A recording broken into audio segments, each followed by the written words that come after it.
the morning and then see if they want to hit when you get them back in the afternoon. And that's why I think this week we have 3 of the 5 days, or 3 days are 2 practices a day. And we will be in full pads for all those practices. We'll be physical with each other, and we'll find out who's consistently can bring it. You'd like to have one guy, and you may have a situational guy out of the backfield or something like that, and down and distance situations. But yeah, we'd like to have one guy who could tote it 25 times, carry it 25 times, and maybe another guy gets 7 to 8 or 7 to 10, and then go from there.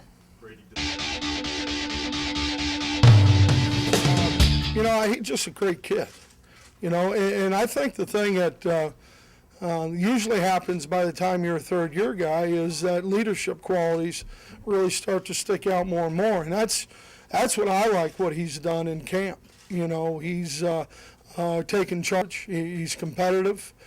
He's challenging not just the guys on the offensive side of the ball, but there's some competitiveness challenging the guys on defense. But he's doing it the right way.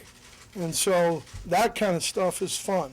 Well, I think he's a great fit in what we do, and he's done a tremendous job. We're fortunate enough that he has some other things that he brings to the table that maybe a guy doesn't, and I think it's progressing. I think, we're installing more and more, that we want to do and that he can do. We're not going to ask him to do things that he can't do. We wouldn't do that to Devin or him. So that I think he's doing great with it. I don't think we played to the standard that's going to be acceptable to this point. We need to be more physical at the point of attack.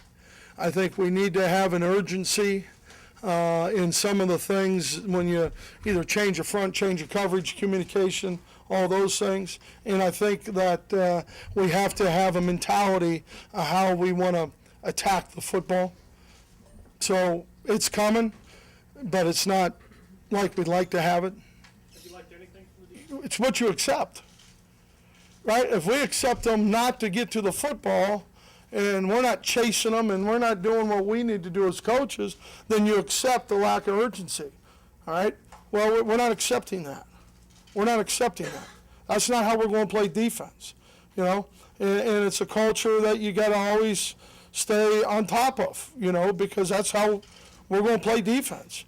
And if guys don't play that way, practice that way, they're not going to play, We'll take 23 kids on defense and go play games.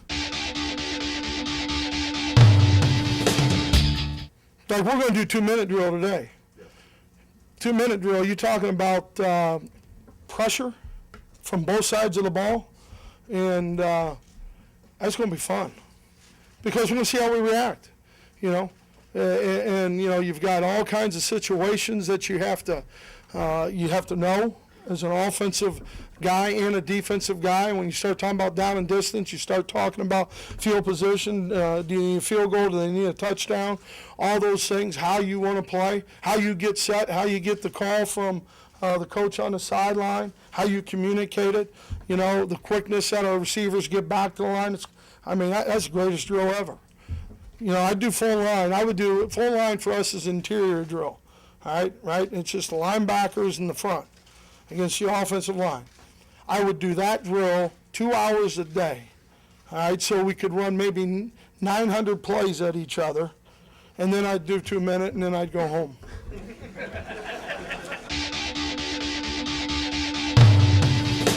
With Taylor back, and I think Ricky Barnum's done a nice job, and David Molk, I think those guys, right now are playing pretty well as a unit on that side, and with David, I think Patrick's come a long way, but I think Patrick and Elliott and Schofield and Mark Hughey, I think that's a great competition. You got to find your best 6 no matter what happens.